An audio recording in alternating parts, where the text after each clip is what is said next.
How to fix a BCD error in Windows 11. 1. Create a bootable drive by Media Creation Tool at https://www.microsoft.com/n-in/software-download/Windows 11.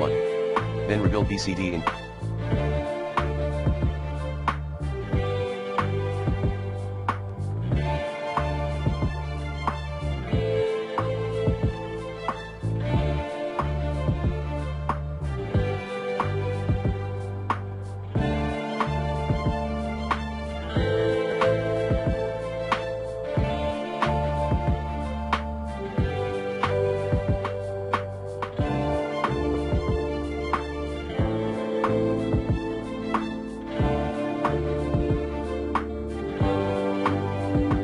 command prompt section under Windows Save Mode.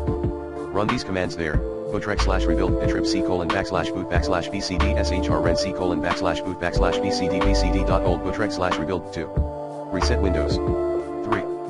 Perform a system restore.